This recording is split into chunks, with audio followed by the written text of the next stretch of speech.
Good afternoon, everyone. Thanks so much for coming to this session, which is called Accelerating the Implementation of REDD Plus and Results-Based Payments in Africa.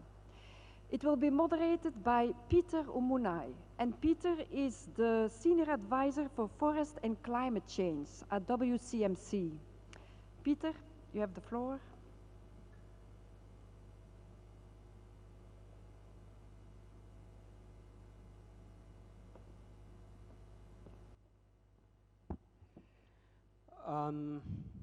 Good afternoon, and welcome to this UN REDD session at GLF here in Accra.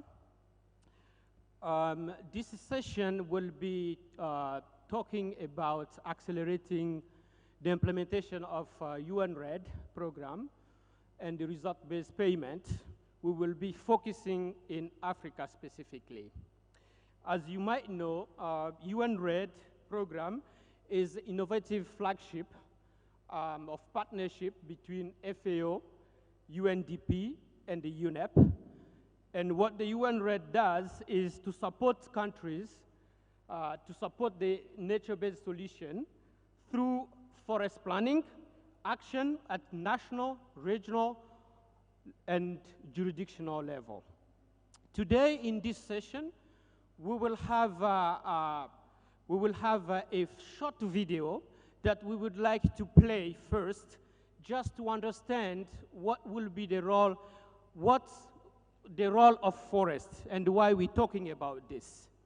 And following that, we will have a presentation where we'll give you a little overview of REDD Plus implementation since it started in 2009. Then we will have our panelists that will come and discuss a little bit of the actions on the ground. So I'll let you follow this video.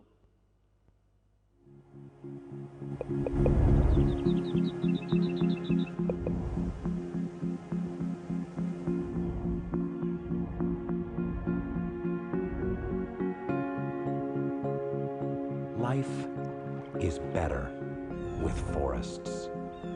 Need proof? You'll find plenty in your science. Or you could just walk in one and see for yourself. See that forests are more than trees. See they are home to countless living beings. Living beings like you and me, whose lives are better with forests. Forests that bring us rain, rivers, water. Water that brings us food in the forest and beyond. Forests bring peace, quiet, the very air we breathe. They keep us cool. And not just people, the whole planet. People need forests.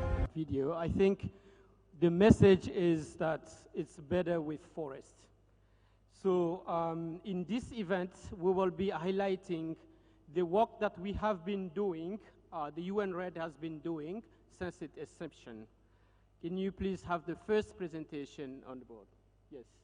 So I will take 10 minutes to walk you through UN REDD program, which is United Nations reducing emission from deforestation and forest degradation, but also sustainable forest management and conservation. Just before I start, we will have speakers. We will have French speakers. For those of you who don't speak French, please grab the translation so that you can follow the presentation. Can you pass them? Yes. In the meantime, we will start with the one that will be speaking in English. But for those of you who don't speak English, please grab the traduction so that you can follow the presentation in French. Sorry about that. All right. So, what is UNRED? So, UNRED is a innovative, as I said, mechanism for payment for environmental services. This program is to access this payment. Country must comply.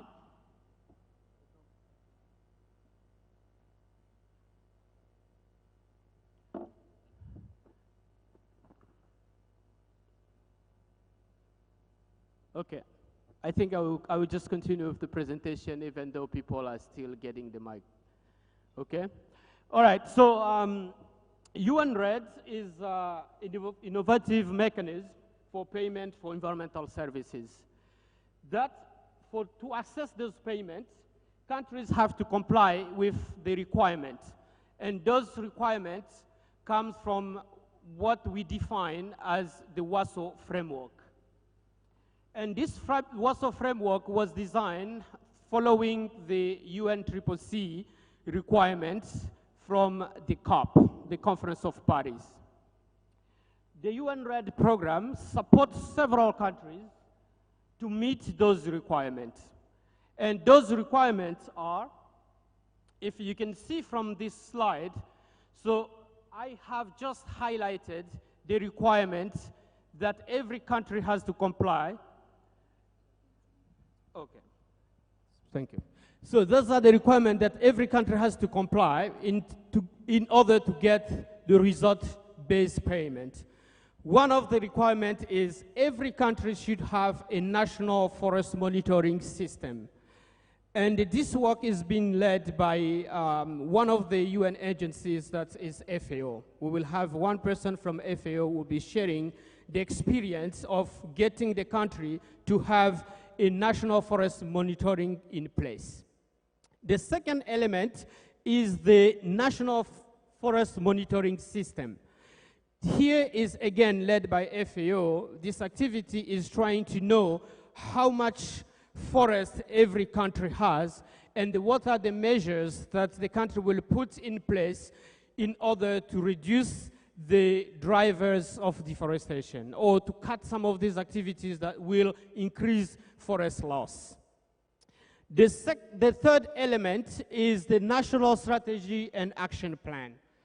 This activity is mostly led by one of the agencies, that is UNDP, and the role of this is really to get the countries to design strategies in order to address the drivers of deforestation and the forest degradation.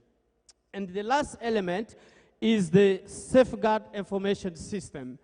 This is really trying to help the countries to design the system in which social and environmental impacts have been addressed in different ways, including some of the gender issues, some of the policies that will impact indigenous people, local people. Sorry, I can't get my slide. Okay, sorry. Yes, so what have been UNRED done in the past 10 years?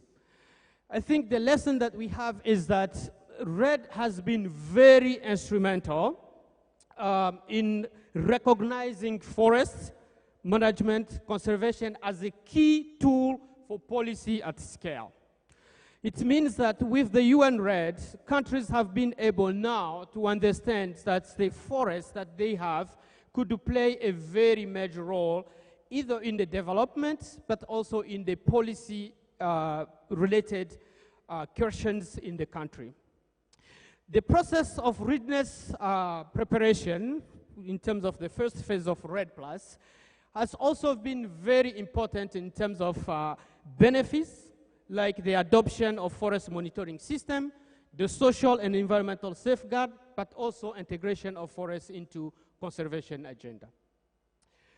Some countries have already started to receive result-based payment, not really in Africa, but countries in Latin America and countries in Asia have started to receive result-based payment. Also, now, with the momentum that we have with the nature-based solution, there is finance flow to support the implementation of REDD+, but also just the forest agenda as a solution to climate change. And then finally, REDD activities can also benefit from what we are sitting here together, restoration. We have now new initiatives that is coming with the UN Decade on Ecosystem Restoration. We have the GLF, we have so many platforms, and REDD+ activities can be merged with all of these activities to achieve some good results. However, we have done this quite in the past 10 years. There are some lessons to learn. It's not that everything went very well. There are also things that didn't go well. And among those things, there are so many, but I will pick some of them. One is, how do we find the balance between the process and the outcomes? Sometimes we spend time in meeting those requirements, following through the processes, but not really the outcomes. And the outcome for the REDD+ is actually meant to be the result-based payment. We have to start simple instead of starting complex. Start simple, and then you can move forward, because this is a learning process. Long-term monitoring impact really matters, because you can have your forest, you can have the state of the forest now, 10 years ago, but if deforestation is still increasing, then the monitoring is not quite helping. So it means that we need really to keep up with watching what we're doing if they have really positive impact. But also, this is a process that needs to be taken by the government. It's not UN program, it's not World Bank program, but it's really country program. So those are a few lessons. But now, moving forward, the 10 years have passed. Moving forward, we need to accelerate the REDD+ implementation. And that acceleration should generate what the core of REDD is, meaning the result-based payment. But if we look at this map here, we will see that among those pillars that I described, National Forest Monitoring System, Forest Reference Emission Level, National Strategies and the Plan, and Safeguard Information System, they should be in place in order for country to apply and receive result-based payment. The map that you see there shows countries that have quite moved forward in finalizing these pillars. But if you look at those countries, there are not so many.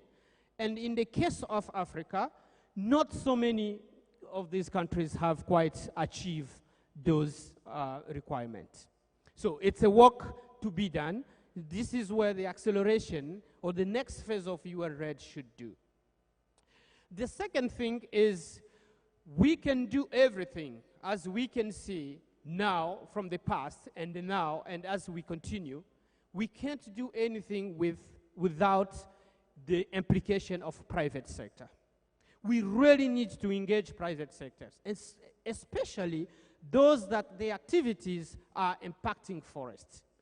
So one thing is also to bring them aboard so that they can participate in the movement and how to achieve deforestation free in their supply chain. The last thing is how really to get to the result base.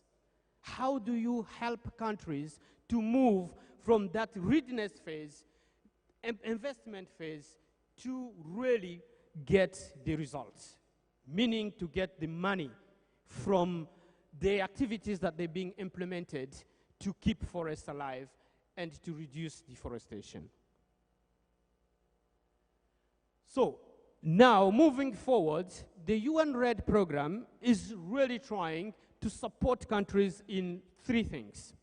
One, how do we get the countries to achieve the pillars? That's one. Second, how do we support countries with some of the bilateral agreements? Because the payment can come from bilateral agreements between countries, as what we noticed in New York last month, where Gabon, which is a country of Africa, signed an agreement with the Norway to be paid about $150 million for their efforts to manage forests and to conserve forests. So the UN REDD now is moving towards supporting those countries to get to that level.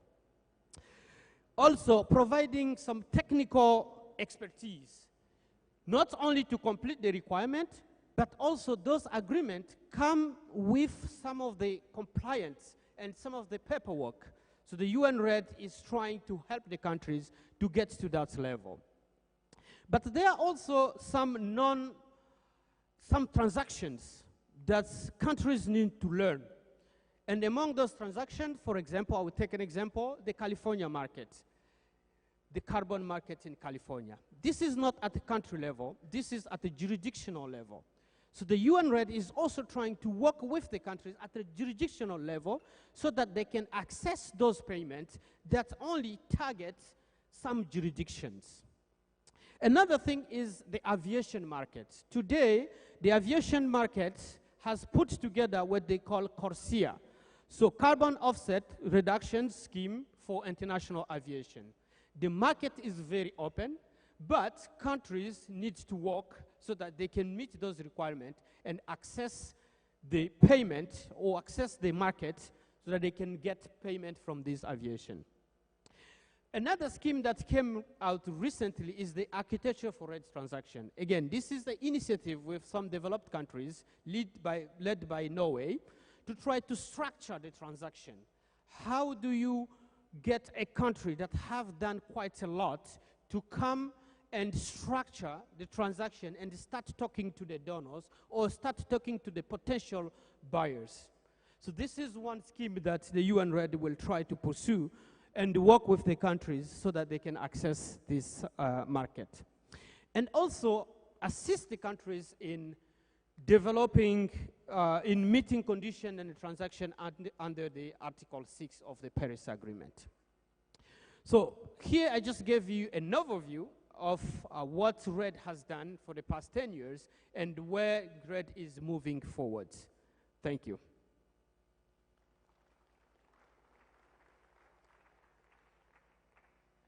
Now, we will play the next video, and while that video is being played,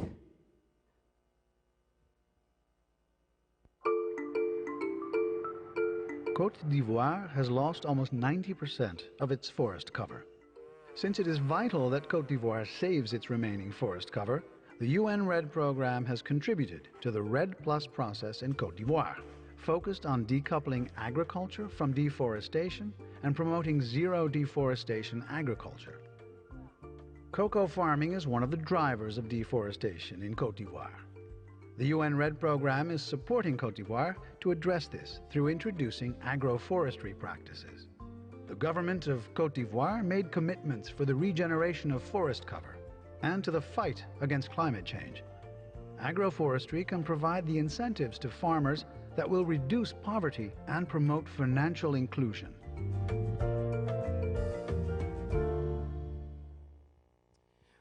All right, so I will invite our panelists to now discuss about some on-ground activities that they have been doing with the different organizations and share those lessons with the audience.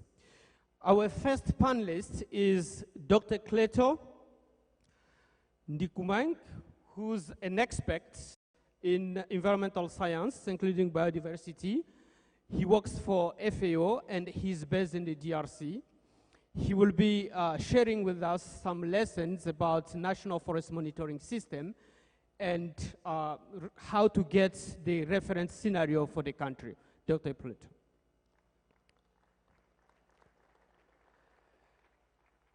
Our second panelist is Mr. Thomas Yah. Thomas Yah is currently the lead person in Ghana's REDD program and the Ghana Cocoa Forest REDD program. And in his position, Thomas coordinates actions and activities for the successful implementation of the Ghana Cocoa Forest REDD Plus program. Thomas, come on stage.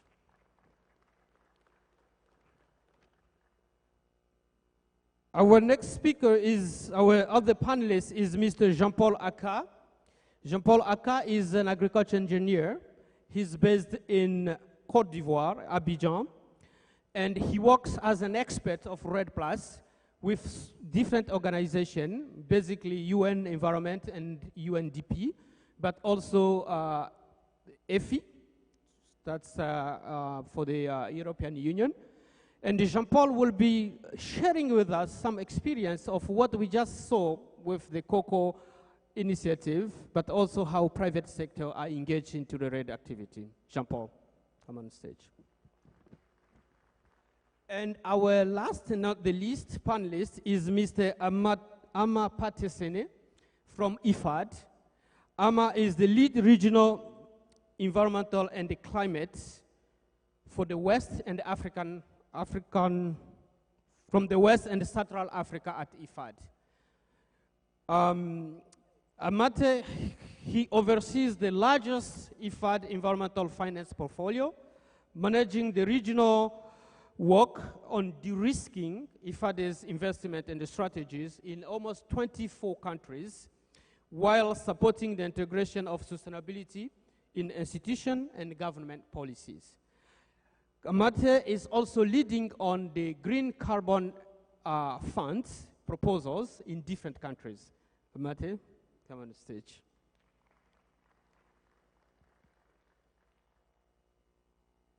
Please, have a seat. So, what we're going to do is we will have 8 minutes of presentation from our panelists just to explain what they have been doing, and then we will have some questions. Then we will open to the floor to have this discussion. So the first speaker for this session will be Jean-Paul Aka. And Jean-Paul will be sharing this experience of private sector engagement in cocoa sector and how this supports the national REDD strategy on increasing forest cover in Côte d'Ivoire.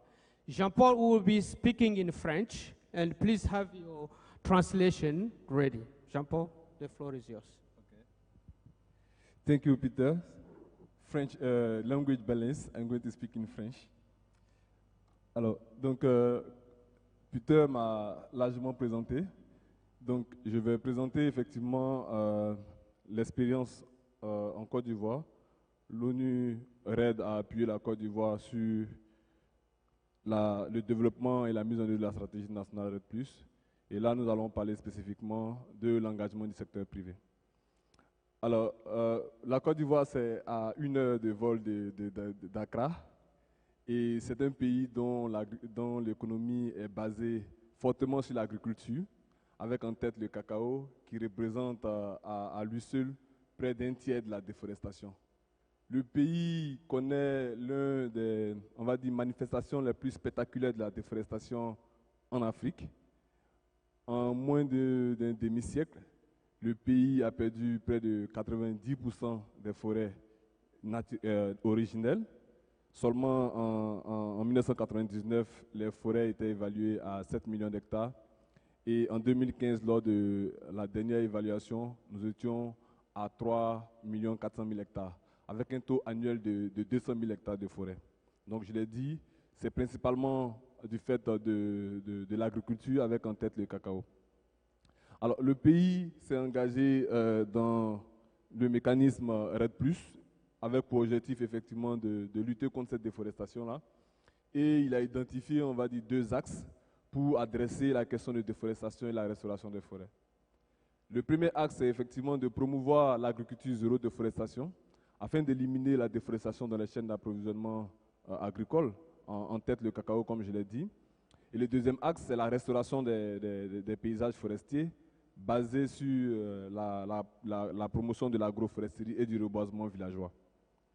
On l'a vu tout à l'heure, une fois que ces objectifs-là sont mentionnés, l'un des plus grands défis, c'est effectivement de comment nous allons financer la mise en œuvre de ces objectifs-là.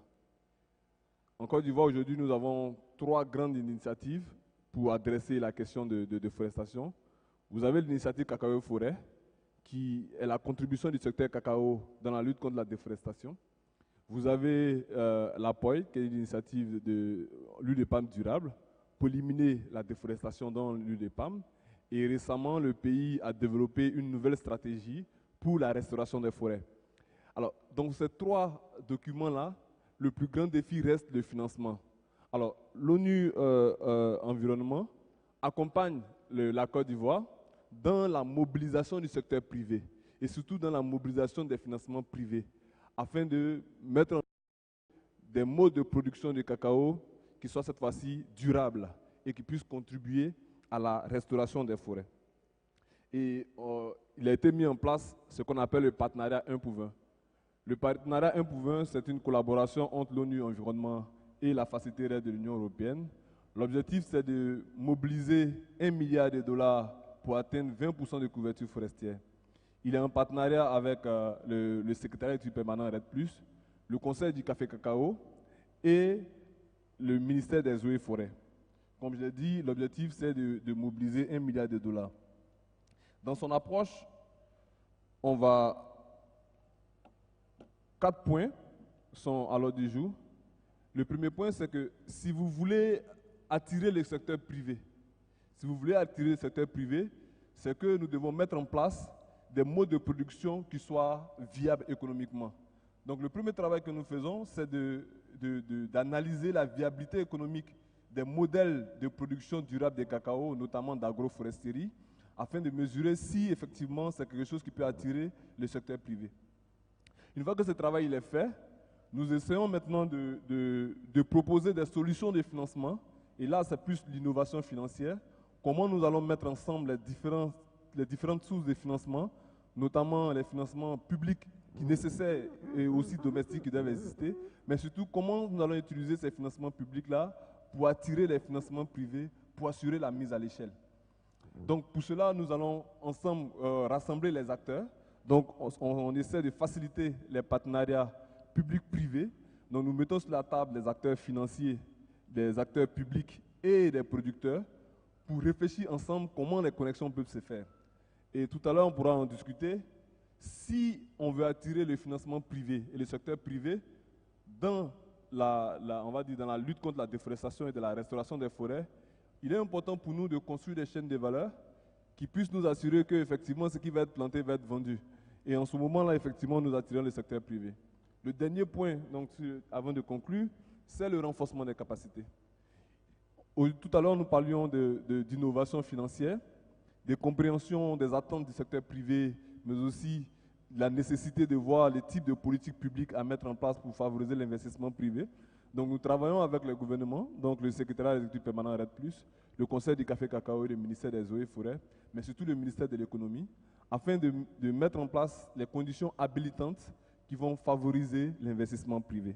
Donc voici à peu près ce que nous faisons en Côte d'Ivoire pour promouvoir l'agriculture zéro déforestation et la restauration des forêts. Je vous remercie.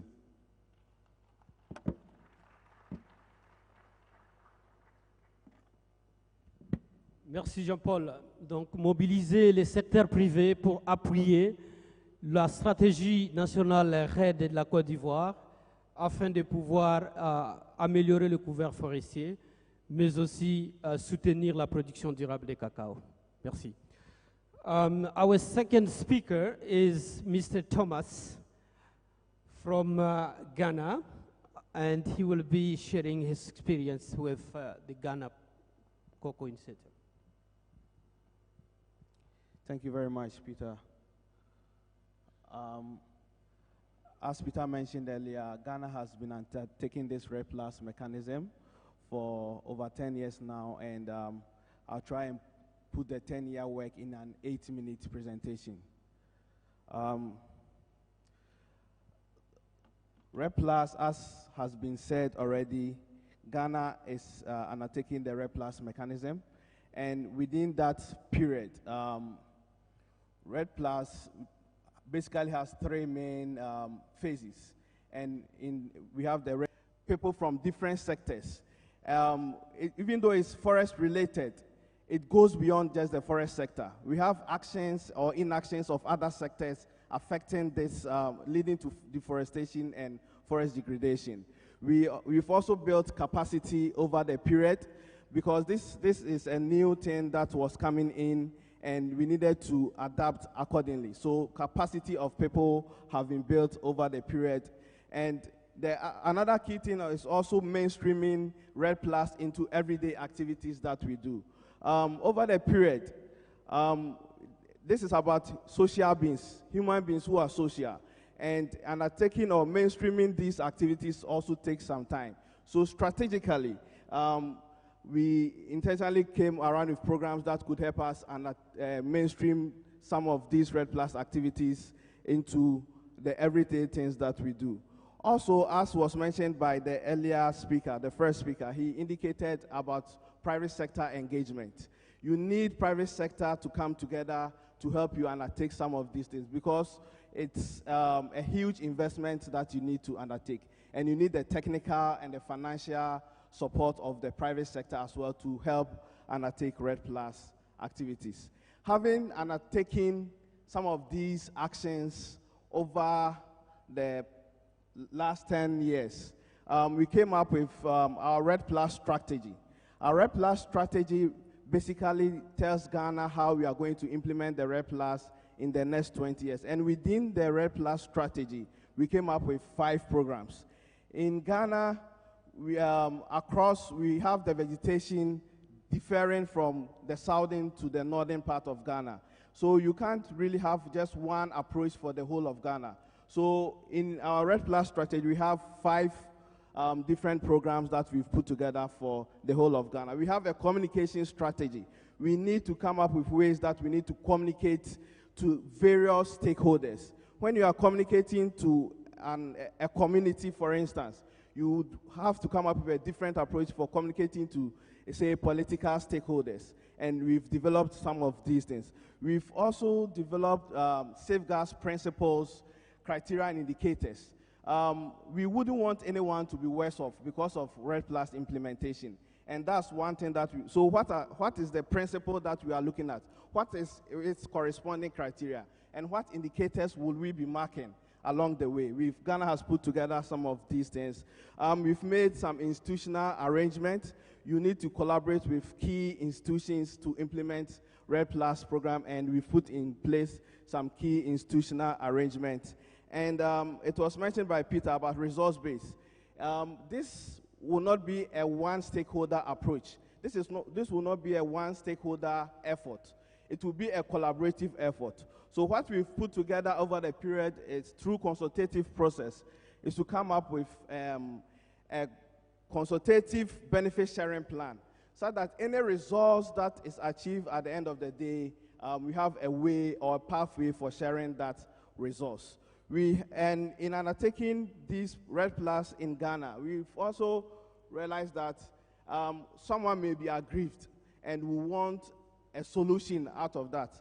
And one key thing that we've done is we've developed a feedback grievance redress mechanism that would help people report and also assess whatever they've reported and address the grievance that they may have. I mentioned about 5 main programs that we've put together in our REDD Plus strategy based on the analysis of our the causes of forest deforestation and forest degradation. These programs are what we call the Ghana Cocoa Forest REDD Plus program, which is mainly in our high forest zone. We also have the Ghana Share Landscape REDD Plus program. We have one for the coastal mangrove. We have one for the transition zone. You realize that as you move upwards, you move into a transition zone before you move to the main savanna zone. So we have a program for the savanna zone. We have a program for the easternmost part of Ghana, which has a unique biodiversity, and we need to protect that. And we also developed one program for that particular section of Ghana.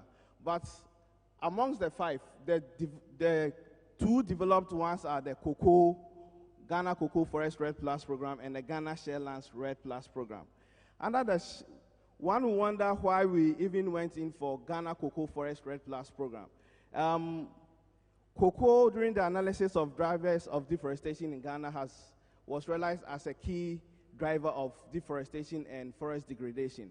And in Ghana, too, as was mentioned by the Côte d'Ivoire, my colleague from Côte d'Ivoire, cocoa in Ghana is a key contributor to Ghana's economy.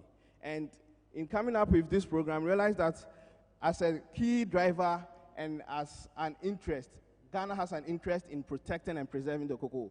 Why don't we come up with this program that will help us increase yield of cocoa, but at the same time protect the forest that we have? That's the rationale behind this program. And you know, Ghana, we have lots of data on our forest, and we have lots of data too on our cocoa. And these are 2 key institutions which, when come together, will help project or protect the forest of Ghana. And also, in coming up with Ghana's nationally determined contribution, this program has been accepted into that, and government is willing to support that program. And coming to the Ghana Sharelands REDD Plus program, this is a program for the savannah part of Ghana, where we have one other key commodity called share, which we want to demystify the perception of share in the northern part. That 1, it can be cultivated. There have been researches to that effect. 2, it also has an approach that we are going to restore about 200,000 hectares of forest reserves or degraded landscapes in that area, and also to help us come up with a way that we can increase the yield of share. And this program is being done with the Global Share Alliance, who are ready to take on the extra share or the increase in yield of the share that will come up as a result of this particular program. Getting started with implementation of resource-based program, Ghana has used the Forest Carbon Partnership Facility mainly as the support mechanism for its REDD Plus program. And one key thing that we have moved from the readiness phase, where we've put in place the REDD Plus strategy, the safeguards information system, the forest reference level that we've developed, is now to come to the resource-based phase of REDD Plus. Now, for the SEPF, through the World Bank strategy, you need to sign an emission reduction payment agreement. The emission reduction payment agreement basically confirms you transferring the emission reduction title to the one that you sign up the agreement with. And in doing so, we've signed memorandum of understanding with private sector companies so that we all together, private sector companies, Ghana Cocoa Board, the Forestry Commission, we all come together then to implement the program. One key example is one agreement or MOU that we signed with a private company called Mondelez and UNDP, where we are coming together within the landscape to undertake a project. We also signed agreements with the community members. And in signing the emission reduction payment agreement, which tells us about the conditions of sale and purchases of any emission reductions, we look at the pricing, the setting up of benefit sharing fund, signing of agreement to transfer the emission reduction title. And as I mentioned earlier, institutionalizing a feedback grievance redress mechanism, because we are dealing with community members, you are dealing with something that is not business as usual, and there will by all means be grievances along the way, and you need to have a mechanism to resolve all those grievances. One key thing over the period that we continue to work towards is tree tenure reforms, where we believe that it will incentivize more people, especially cocoa farmers, to plant trees on their farms. And this is something that the Ghana Cocoa Forest REDD Plus program is also working towards. Over the period, fortunately for Ghana, we've had the Forest Investment Program that has started some of these activities, working on tree triennial reforms in Ghana.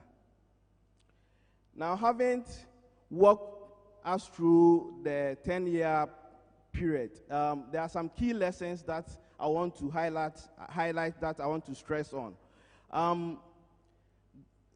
The first one is government and REDD+ countries should make a conscious effort to understand or speak and understand the language of the private sector and vice versa. You realize that sometimes the private sector is hesitant and the way they look at things might be different from how government considers things. So having walked through this journey over the 10-year period, one is for us to understand each other's language. Once we understand each other's language, we're able to come together and develop a program that benefits all. As I gave an example, we have an MOU with a private sector company. We have an MOU with a private sector company as a partner, as UNDP as a partner, and a government agency, which is the Forestry Commission, and Cocoa Board as partners. This is something that we've learned over the period. To get the private sector, you need to know what they want. The private sector should also know what government also want. And one other thing is that the private sector is willing to invest, but they need bankable projects and ideas to be put together, and they would come over and work with the government. Once the end goal is to look for a sustainable landscape. However, there's always a transition period, and this transition period needs to be costed well and financed. And as we understand each other, both government and the private sector and the communities, we know how to achieve this goal at the end of the day. And one last thing is that already there are huge financial resources that are being pumped into various landscapes. And as a government, governments need to realize this and become the common denominator so as to re-channel some of these finances or funds that are already in the system into sustainable landscapes. Thank you very much.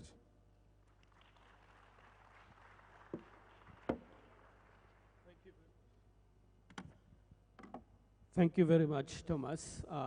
Rich experience from the readiness all the way to now thinking about the result-based payment and how to integrate and work together with different stakeholders, including private. Thank you.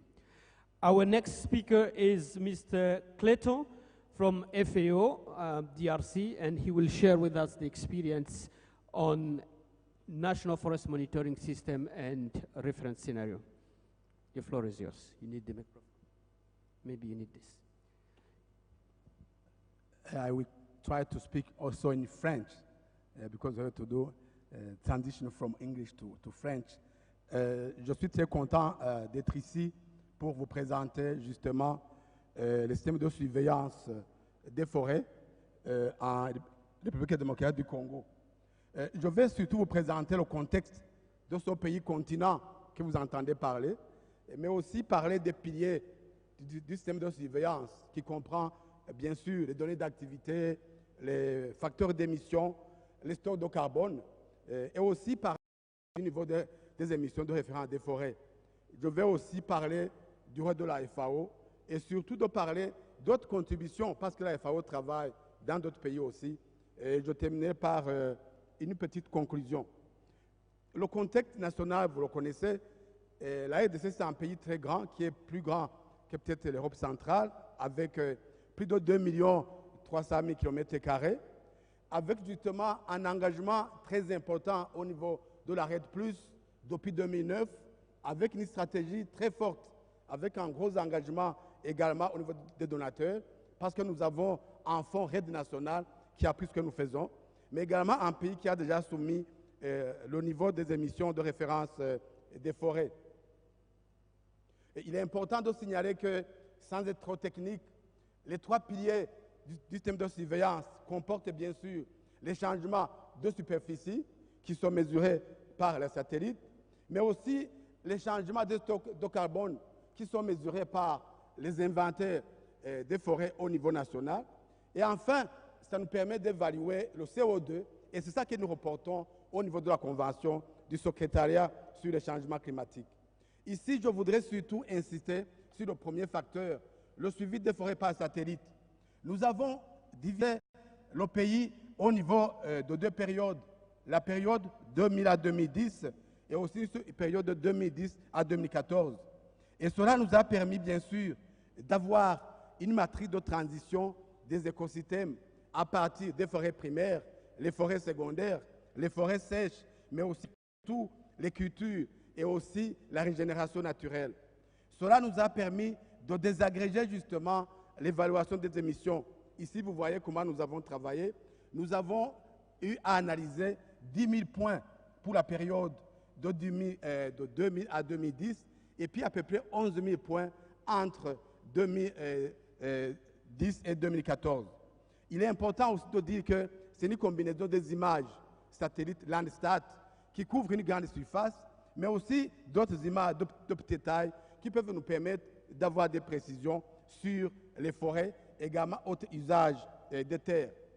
Concernant l'inventaire forestier national, nous avons justement utilisé ça pour évaluer les émissions.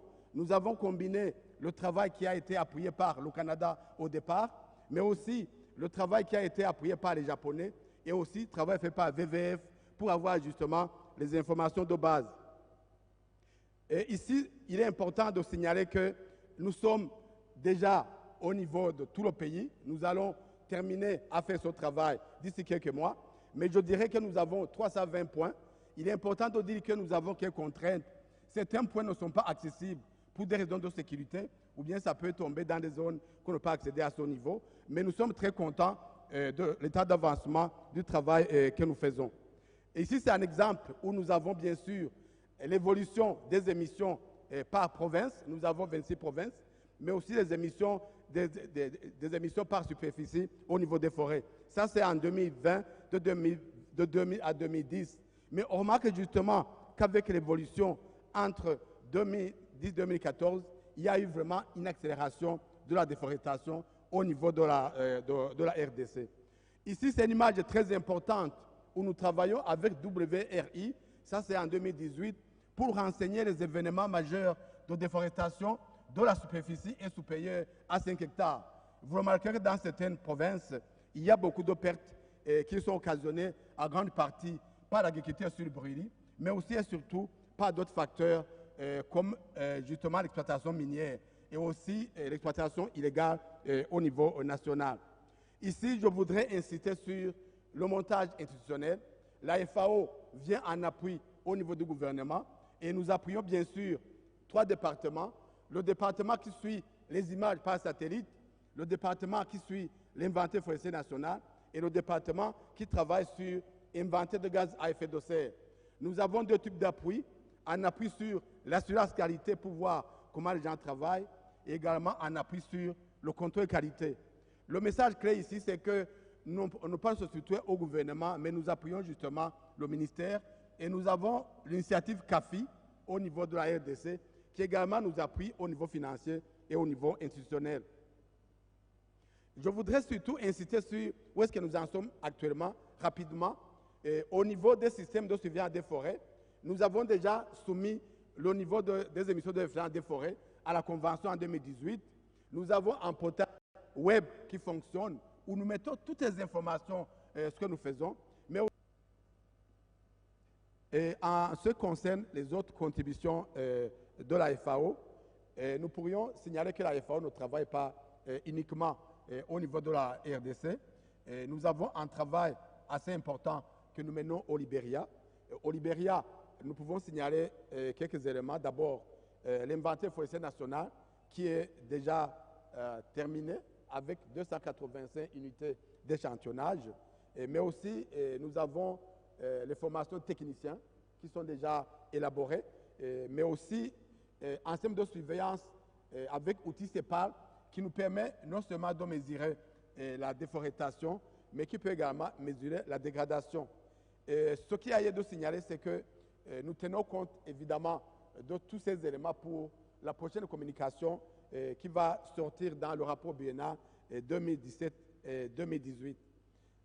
Nous avons signalé aussi qu'il y a une publication phare qui vient de sortir sur Collective Tenure Rights, que vous pouvez trouver également sur le site, qui a été une publication qui a été élaborée par ONU REDD. C'est aussi une publication phare qui peut être partagée. Alors, les leçons apprises que je voudrais partager avec vous, nous en avons quelques-unes. La première, c'est que la RDC, c'est un pays très engagé dans ce processus et qui a beaucoup travaillé sur la déforestation. Mais vous comprenez que la partie dégradation manque encore et c'est pour ça que notre ambition, c'est de nouveaux outils pour pouvoir justement intégrer la dégradation dans le nouveau rapport sur le NEF. Les arrangements institutionnels existent, mais le message clé que nous avons ici, c'est que ça ne suffit pas. Il faut absolument, comme on l'a montré au départ, une appropriation, mais également, il faut que les pays mettent également la main dans la poche pour accompagner les partenaires, parce que c'est très important au niveau institutionnel de ne pas laisser ça aux partenaires techniques et financiers, mais également de prendre ça comme une priorité au niveau national. Et nous devons beaucoup suivre les échanges sud-sud, d'abord avec les pays africains, ensuite avec les 3 bassins forestiers tropicaux, le bassin du Congo, l'Amazonie et l'Asie du Sud-Est. Le Congo-Brazzaville avait organisé une session, je crois, il y a quelques années. Je pense qu'il faudrait insister beaucoup à ce niveau. On doit également mettre en cohérence beaucoup d'approches et de méthodologies. Par exemple, à RDC, nous avons beaucoup de méthodologies. Il y a la FAO, il y a la JAFCA, il y a US Forest Service, il y a WRI, il y a VVF, il y a aussi l'Université de Maryland. Si le pays n'est pas assez vigilant, il peut se trouver avec beaucoup de méthodologies, beaucoup d'approches. On doit accompagner les pays pour qu'ils coordonnent bien toutes ces approches à ce niveau. Nous devons aussi travailler pour avoir justement les outils pour financer d'autres projets qui sont financés par CAFI. Nous avons une initiative CAFI qui finance d'autres initiatives. Par exemple, au niveau de la FAO, nous avons 3 projets qui sont financés par CAFI. Le projet système de surveillance, le projet Pirate Équateur, mais aussi un autre projet qui travaille sur le suivi de l'agriculture au niveau national. Il y a bien sûr les réflexions scientifiques parce que scientifiquement, nous avons des choses à voir sur les intervalles de confiance, mais également sur justement les erreurs de calcul. Ici, c'est une photo qui a été prise à Brazzaville il y a 10 jours, échange sud-sud entre la RDC, le Congo, la Côte d'Ivoire, le Cameroun, et Madagascar et Burkina Faso sur le système de surveillance et de MRV. Ici aussi, c'est une photo au niveau de la FAO où les collègues de Rome travaillent avec toute l'équipe africaine pour harmoniser les points de vue. En conclusion, je pourrais dire que nous sommes très honorés d'avoir cette présentation pour présenter ce que nous faisons à ce niveau. Nous sommes très sollicités au niveau de la FAO pour trouver des outils pour accompagner les pays, mais nous pensons que le meilleur apport, c'est d'abord la formation des techniciens. On a formé plus de 60, on continue, mais aussi on doit appuyer les pays à s'approprier de tous ces systèmes pour pouvoir rendre ça institutionnel. Et puis aussi travailler pour pouvoir justement mettre en œuvre d'autres stratégies REDD+. Je pense que notre collègue modérateur a beaucoup montré. Les outils, c'est une partie de la REDD+, mais on doit également appuyer d'autres pays qui travaillent sur d'autres aspects. Et enfin, la coopération sud-sud apparaît comme une porte ouverte qui nous permet d'apprendre par les autres. Je vous remercie et je m'excuse pour avoir été assez rapide, pour ceux qui ne parlent pas le français, mais je vous remercie vraiment pour votre aimable attention. Merci beaucoup. Merci, M. Cleto. Ça, c'est une expérience riche d'un pays continent sur comment on peut arriver à suivre la déforestation dans un pays aussi grand que la RDC, mais aussi quantifier les stocks de carbone dans les différents types de forêts et regarder comment les activités sont en train de se faire. Merci beaucoup. Notre dernier présentateur, our last speaker is Mr. Ahmad. He will be sharing with us some of the ideas on the result-based payment. Thank you very much. Je pense qu'on va rester toujours au Congo. My name is Ahmad, and I think I have a presentation as well. Yes. So in English, I will stay in Congo. So just as IFAD, we are a financial institution providing funding to our member states and also Congo Congo being, an important player for this global climate and environmental agenda. So why? Because it's the carbon sink, and it is a home for all these beautiful forest landscape and also biodiversity, which we all are here today just to safeguard. So how does it work? Before starting, I just want to put this into context, the state of our world today very quickly, and why we are here. I think most of us, we are looking at addressing these global challenges, of course, by looking at these different issues: poverty, food insecurity, climate change, environmental degradation, and land degradation, of course. So by 2030, we need to find solution. And we are here to accelerate the agenda. To accelerate the agenda, what we will be doing as IFAD in Congo will support what FAO UNDP is doing. And we are talking, of course, about scaling up the action, the REDD+, the payment for ecosystem services. And this has to be done both at local and global level. So I like to put sometime this one, because when you're cooking a cake, if there is no integrated way of doing things, it won't work. So we cannot just do it alone. The SDG 17 is more like partnership. Partnership picking from where our colleagues are and then moving forward. So he was talking more about what they're doing on the field over the past years. I will be talking about what we would like to do also to scale up, especially from our programs, operation on the field, but also funding we are mobilizing from the global funds, such as the Green Climate Fund, for the case of Congo. So DRC in West and Central Africa, which is my region, and I'm heading the environment and climate portfolio. It's home of 433 million. So we are in an area where 5 rich agroecological zones in this area, and DRC is an extremely important player because of the forest, because of also the biodiversity, because of many other things we can do with indigenous people, which sometimes also are excluded, and the inclusion to leave no one behind is part of the agenda. So unfortunately, I think this has moved a lot and we can't see very well. And it's also the carbon sink for 30 million tons of CO2, which we can strengthen and protect, especially in the face of the climate change. So we are specialized on agriculture. This is what's going on right now in Congo, and there will be a lot of impacts, of course, on water resources, agriculture, ecosystem health, if it is not reversed. And that's why, from IFAD perspective, when we were designing our investment, okay, they can't hear me, so sorry.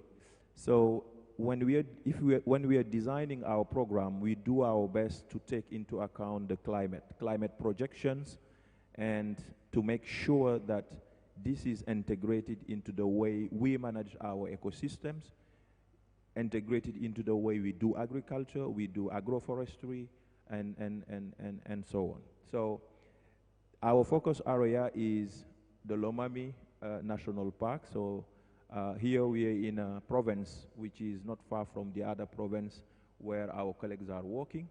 So this park has been now in the list of protected area in Congo, and it is larger than, the region is larger than Belgium. And we have also the Chopo province. So these provinces are extremely rich in terms of biodiversity, but they face various issues: degradation, forest deforestation, and so on. So when we went there a few months ago to design proposals on agriculture, so we were quite surprised because we were focusing on the agriculture, but people were saying no agroforestry, because here is in Congo. And we have to make sure that whatever we do there also contribute to safeguarding the forest ecosystem. And the project aims at, preparing this area to the result-based payment.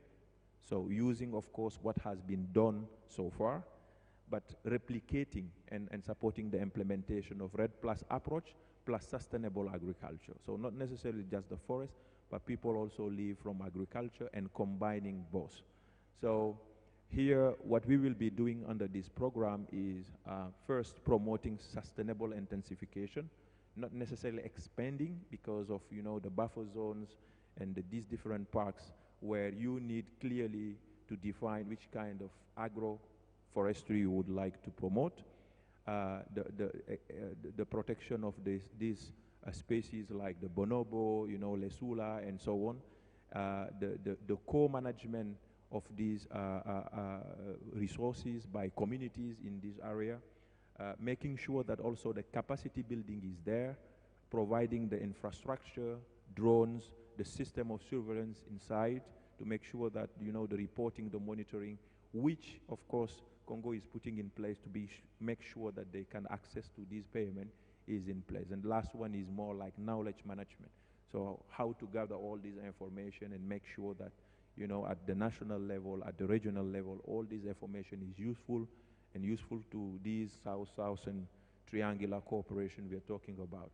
So at this stage, we are on a design which is going to the Green Climate Fund, and especially the window of REDD Plus.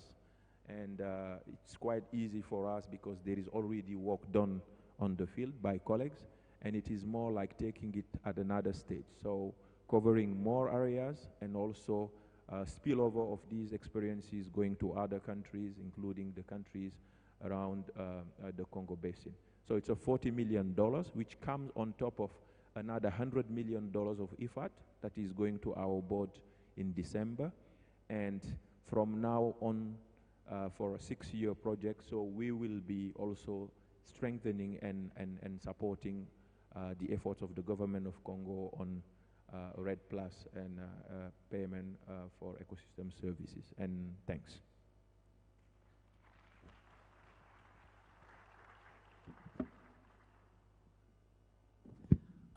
Thank you very much. This is really good work, and this is in support with what is going on in DRC, and we hope that with these type of activities, we will be able to accelerate some of the activities that we're doing under REDD Plus, but also getting to the result-based payment, which will be the outcomes that we're looking for under REDD Plus.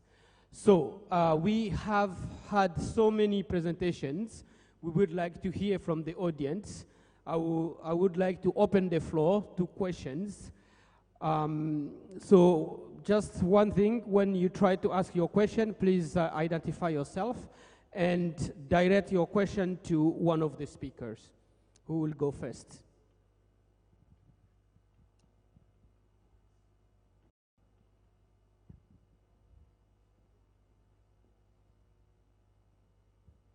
Thank you, Mr. Moderator.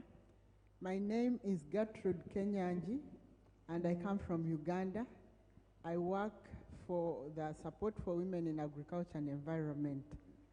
Yeah, thank you, Mr. Moderator. My question is actually directed to you. It's an observation. If your REDD program is going to be implemented like you've conducted your panel today, I dare say it will not succeed.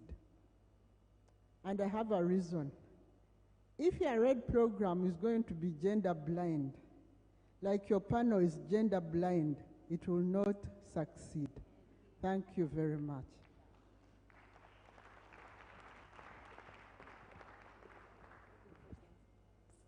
Thank you very much for that question, and we apologize. I should have said that early on.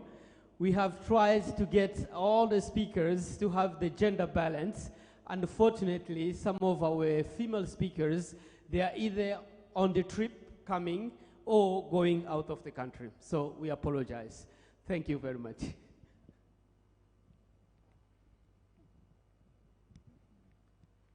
I am Charles Darkon, DGM Ghana. Please, what can you do to empower of our farmers in our rural communities so that we can protect our little forests and trees for us. Thank you.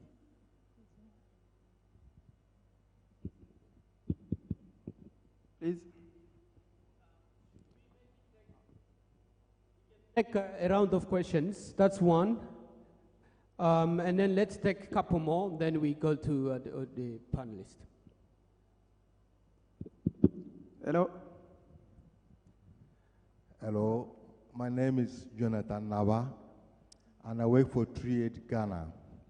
TreeAid is an environmental NGO operating in West Africa and Ethiopia. We have country offices in Mali, Niger, Burkina, and Ghana. And in Ghana, we are working more in the 5 regions of northern Ghana. My question goes to the second speaker, because our organization is really environmental friendly. We support people to protect existing trees. We protect people to grow more trees.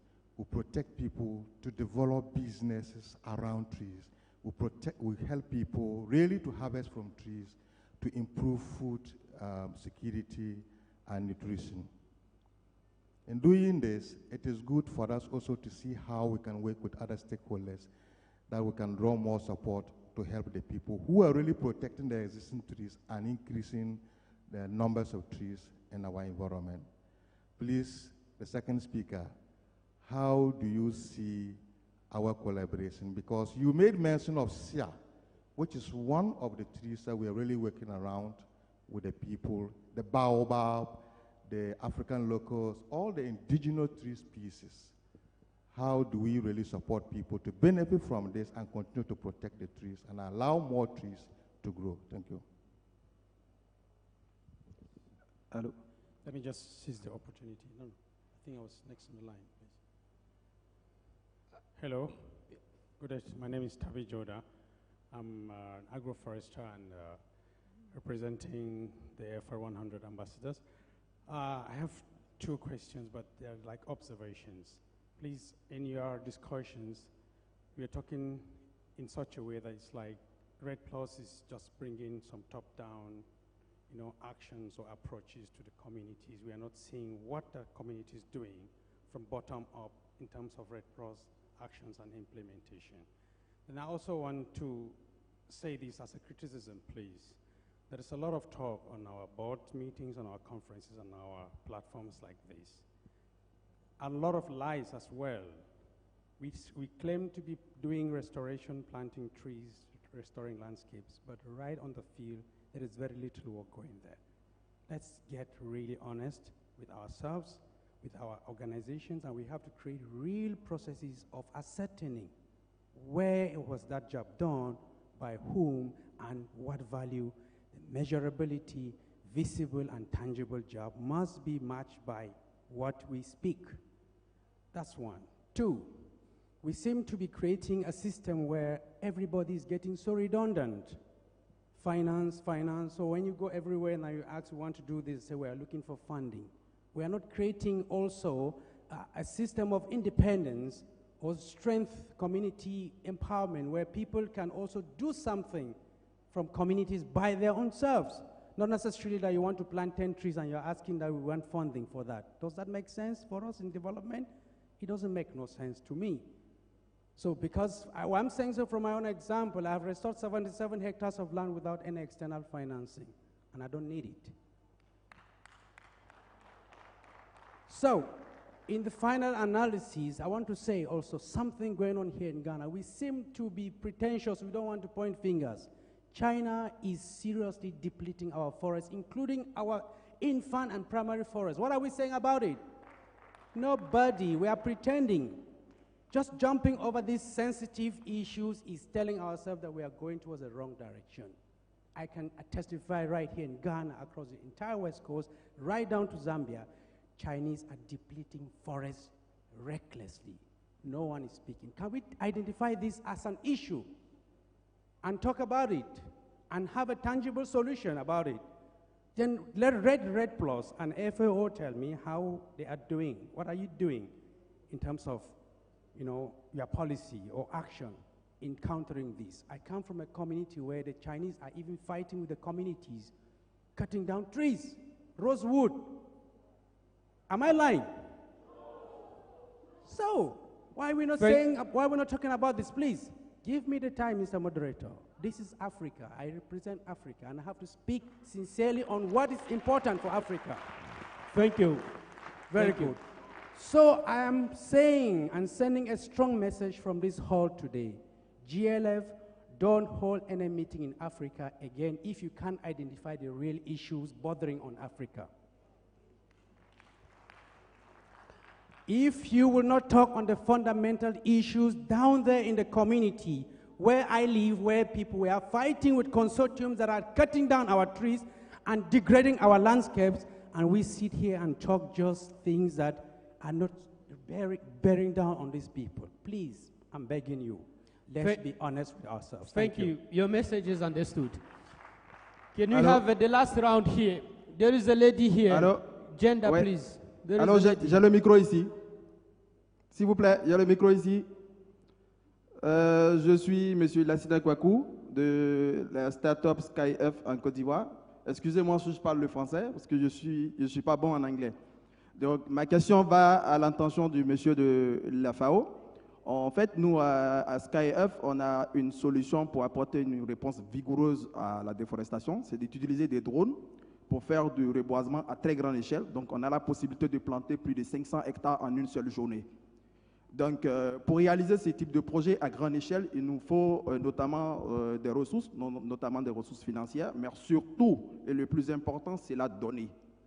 Le monsieur de la FAO, malheureusement, je n'ai pas retenu son nom, il a présenté des données de la République démocratique du Congo qui sont assez importantes et intéressantes pour nous, pour enrichir nos différentes plateformes de machine learning. Donc, nous, ce qu'on voudrait, est-ce qu'au niveau des gouvernements, vous pouvez appuyer à ce qu'on puisse avoir accès de façon démocratique à ces données? Parce que dans nos pays africains, ce n'est pas assez évident d'avoir accès à ces données, soit en open source, ou bien même si on voudrait même les acheter. Et ces données-là sont assez vitales pour permettre d'apporter des solutions assez vigoureuses, assez importantes pour la restauration des couverts forestiers en Afrique surtout. Merci beaucoup. See, we will take the last question. There is a lady here. Then. Good afternoon, everybody. My name is Sadata Margaret from Uganda. I've been looking at the case studies right from the first presenter to the last. And what I'm seeing here is focus on carbon stocks which already exist and which are there intact, like the situation in DRC, Côte d'Ivoire, and then we also have the Ghana REDD Plus programs which are integrated in forests which are there. But I'm also looking at forests which have been depleted. Now there are restoration efforts going on. What is your take on that? Because now if we are going to say we are going to incentivize what is already there, what about efforts now deliberately being put in place to increase the carbon stocks? And for IFAD, you talked about the national park, yes, but why don't you do it in a landscape approach where you look beyond the national park? And actually agriculture is your very strong portfolio. What about trees on farm? What incentives do you have for the farmers to integrate them in the agricultural systems and also they benefit from the payments? Thank you. Thank you very much. Let's give the time to speakers to respond to some of the questions. Quickly, we still have about 10 minutes, so I will give 2 minutes to each to respond to the questions. Who's going to start? You first? Thomas? Go ahead. Thank you very much for the questions, and all sentiments have been well noted, and I think any solution begins with us, and we need to work together to come up with concrete solutions. Having said that, the specificities on empowering of farmers. I believe one key thing to empower anyone is to involve the person in any process that you undertake. So what we are basically doing, for instance, under the Ghana Cocoa Forest REDD Plus program, is to make sure that farmers participate or engage farmers at their own level so that they are part of the process right from the word go. For instance, we've developed a governance structure where members within the communities themselves have come together and they meet government actors within the landscape to make sure or to suggest as to how forests will be protected and how the program will be implemented. Beyond this, we've also signed agreements with community actors that together they and governments will be protecting the forest. They and governments would they will never encroach, and if people are encroaching, they will report them. So these are ways that we could empower farmers. That's their participation and also us sensitizing them. On how we could collaborate with the trees man who talks about trees life, trees everything. Yes, tree is indeed life, as was indicated in the video. We are very much open as the Forestry Commission of Ghana, that's where I come from, to engage with key stakeholders such as yours and how we could upskill or work together to ensure that the goal which you have would be projected. After all, as the Forestry Commission, one key activity of ours is to coordinate policies related to sustainable management of forest resources in Ghana. So anytime you could come around and perhaps maybe after here we could meet and discuss. Someone talked about the top-down approach. I would say that what in the last 10 years, what I believe is working now, it's the bottom-up approach. And let's put in our minds that one approach will not work on its own. There should be an optimal level where top-down approach and bottom-up approach would meet so that it will be to the benefit of all. So this is one thing that I believe the REDD Plus mechanism is bringing on board, where we are having the communities also coming in, where we are having NGOs also coming in, so that at the table we have all represented rights or all represented assets coming together so to talk about one common solution and one common goal. Thank you very much. Cleto, you want to take some of the questions? Yes, quickly? I have two questions, one in French, another one in English. The last question insisted on the balance between carbon stock and other issue on REDD.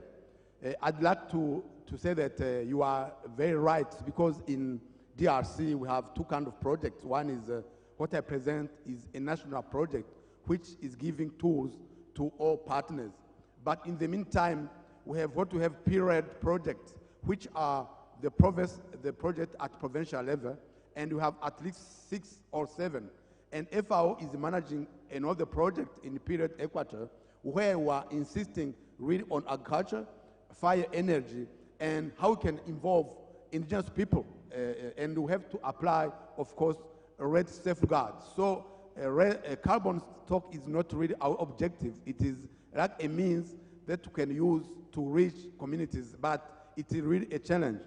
And the second question was given by my friend from Cote d'Ivoire about how Cote d'Ivoire could share its experience on plantation and how we can share data. I think FAO is working in Cote d'Ivoire, but you know, the data management is a really sensitive issue. We have to pass through government, because as an organization, we are not allowed to share data without any commitment from government, but we can use the framework of cooperation between FAO and government. And fortunately, we have some colleagues working in Cote d'Ivoire. We can do it in the framework of South-South cooperation. And I insist on this fact because 2 weeks ago, we were with your colleagues from Cote d'Ivoire working on National Forest Monitoring System. Thank you very much. Thank you.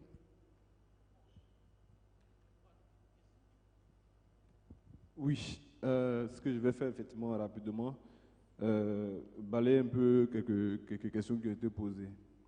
La première des choses, comment les communautés peuvent être impliquées dans la conservation des forêts. Nous disons que les communautés sont celles qui sont au plus proche des forêts. Donc tout ce qui va concerner la conservation, nous devons mettre en place des mécanismes de gouvernance qui les impliquent et qui les responsabilisent. Pourquoi effectivement nous devons, même dans la restauration des forêts, aujourd'hui nous parlons d'agroforesterie, nous parlons de restauration des forêts, donc de plantation d'arbres.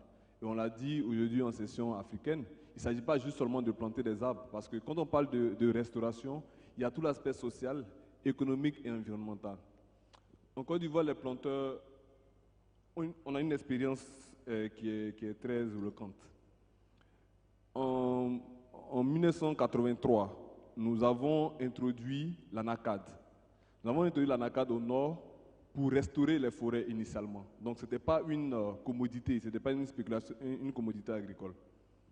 Et lorsque les premiers planteurs ont planté l'anacade, il y a eu tout de suite le marché lié au cajou, donc à la graine de cajou. Et quand les producteurs ont vu les acheteurs de la graine de cajou, comme ce sont des agents économiques et très souvent les plus rationnels, tout de suite, ils se sont engagés dans la plantation de cajou. Et aujourd'hui, le pays est le premier producteur africain de noix de cajou. C'est le même raisonnement. Si nous voulons amener les communautés au reboisement, et quand nous parlons de communauté, ne regardons pas juste qu'on va planter des arbres parce que c'est joli pour l'environnement. Comment on va associer la question économique à la restauration? Et ça, c'est les producteurs, c'est eux qui vont planter. Et donc, on va choisir des arbres qui ont une valeur, soit alimentaire pour la communauté ou économique. Alors, quand on a dit ça, on revient à la grande question du financement même de l'agriculture, parce que n'oublions pas, on parle des petits producteurs qui sont souvent dans la pauvreté, qui n'ont pas les moyens de changement ou d'adoption de nouvelles pratiques. C'est là la question du financement devient essentielle, et ce n'est pas juste des financements de gratuité. Si nous sommes en train de parler des chaînes de valeur, en ce moment-là, l'analyse économique nous fait venir des financiers qui vont mettre en place des modèles économiques qui permettent aux petits producteurs d'avoir accès au financement. Et une fois qu'ils ont accédé au financement pour planter, nous devons travailler sur la structuration de la chaîne de valeur qui va leur permettre de vendre en termes de fruits ou utiliser les produits pour l'alimentation. Je vais terminer avec ceci. Il faudrait que nous soyons pragmatiques et raisonnables quand nous parlons de forêt et de restauration. N'oublions pas, nous parlons du vivant. Et c'est une situation très complexe. Chaque effort doit être capitalisé.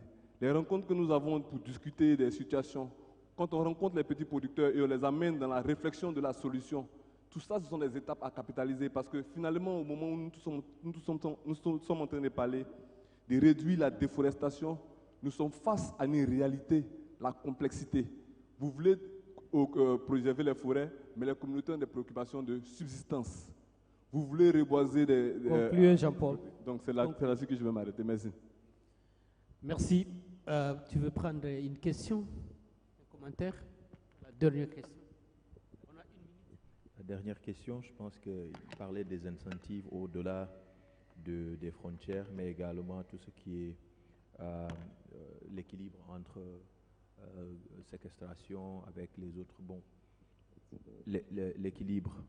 Donc, juste pour rappeler, pour le cas du FIDA, peut-être que je l'ai brossé pendant la présentation, mais nous, on investit au-delà du volet environnemental et climat sur des activités de développement. Donc, dans le cadre du projet qui est en fait le réceptacle de ce projet-là, qui est déjà de 100 millions de dollars qui va aller au Congo, il y a des routes, des infrastructures sociaux de base comme les écoles, les dispensaires. On achète même des bateaux pour pouvoir faire le marché, faciliter le marché entre deux rives de fleuve, 1300 km de route avec Badeya et Off. Donc ça, ce sont les activités de développement. Mais à l'intérieur du projet, l'aspect greening, l'aspect également forêt et gestion des forêts vient de notre financement. Et certains financements, quand on va aller chercher de l'argent là-bas, il faut bien parler leur langage. Donc si vous venez avec un descriptif qui est différent, naturellement, il n'y en a pas. C'est la raison pour laquelle on a focalisé la présentation sur ça. Mais tout cela se fait en harmonie, en coordination. Moi, personnellement, qui viens du Sahel, j'ai été à plusieurs reprises dans le bassin du Congo, mais c'est incroyable. Donc, on est vraiment impressionné par cette nature-là.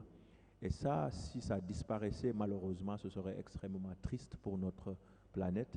Et nous avons le devoir, pour ce qui est déjà parti, de restaurer, pour ce qui est là, de conserver, bien sûr, avec, en communication avec les populations locales. Le collègue parlait de la Chine. Il y a des contrats qui viennent du central, qui descendent jusqu'au local. Et il y a des négociations à faire au niveau local et central lorsqu'il y a des documents de stratégie nationale pour faire partie de ça avant que certains contrats soient signés. Quand c'est signé, malheureusement, ça vient d'en haut et vous ne pouvez qu'en fait faire les fruits de la situation. Et je pense que ça va au-delà de ces communautés.